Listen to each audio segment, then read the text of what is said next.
பிறந்தது தேவன் மூலியமா இருந்தா உண்மையா வசனத்து மேல என்ன இருக்குன்னு பரிபூர் நம்பக்கம் இருக்கு. வசனம் இப்படி சொல்லிச்சு, கர்த்தர் இது மாதிரி பேசினாரு, அப்ப நான் அது மாதிரி என்ன பண்ணுவேன், வாழுவேன். 600 வசனத்துல அந்த பக்கம் இந்த பக்கம் போக மாட்டேன். எத்தனை பேர் உங்களோட மேலுக்கு யுத்தத்துக்கு வந்தாங்க, நீ என்ன பண்ண மாட்டேன், பயப்பட மாட்டேன். எத்தனை சோதனை வந்தாங்க, நீ என்ன பண்ண மாட்டேன், பயப்பட மாட்டேன். எதனாலன்னா இந்த வசனத்தை உங்க மனசுக்குள்ள இருக்குது. இந்த வச்சனம்ங்கிறது ஒண்ணு என்ன பண்ணுது, பலப்படுத்துது.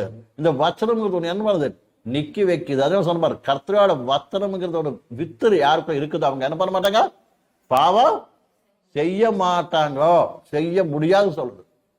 காரணம் அவன் காத்து கொள்ளுவானாமா. நீ எங்க போனாலும் உண்மையான ஒரு விசுவாசி, தேவனே பிறந்தவன் யாரா இருந்தாலும் சரி, எங்க இருந்தாலும் எங்க போனாலும் அவங்க கிட்ட ஒரு மனசு இருக்கு, நான் யாரு, கர்த்தரோட பிள்ளை. எல்லாரும் வாழ்ற மாதிரி வாழ்றதுக்கு இல்லை, எல்லாம் பாக்குற மாதிரி போறதுக்கு அதே மாதிரி வாழ்க்கிறதுக்கு நானு யாரு, எல்லாத்து மாதிரி நான் கிடையாது. நான் யாரு, கர்த்தரோட பிள்ளை. நான் வாரசம், பரலோகத்துக்கு வாரசம். இந்த உலகத்துல ஒன்னும் கிடைக்காது போகட்டும், ஒன்னும் இல்லாத போகட்டும், கவலை இல்லை. எங்க கிடைக்கு, பரலோக வாரசம்.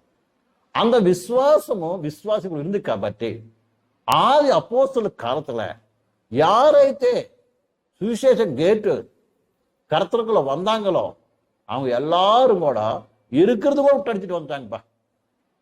என்ன பண்ணாங்க, இருக்கிறது கூட அதில் விட்டடிச்சுட்டு வந்தாங்க. இருக்கிற ஆஸ்தியெல்லாம் கூட வித்துட்டு எடுத்து வந்து எல்லாரும் தங்கி கொடுத்துட்டு வந்துட்டாங்க. காரணம் என்ன, நாங்களுக்கு பரலோக வாரசம். நாங்கல்ல இந்த உலக சமூகம் எங்களுக்கு அவசரம் இல்லை.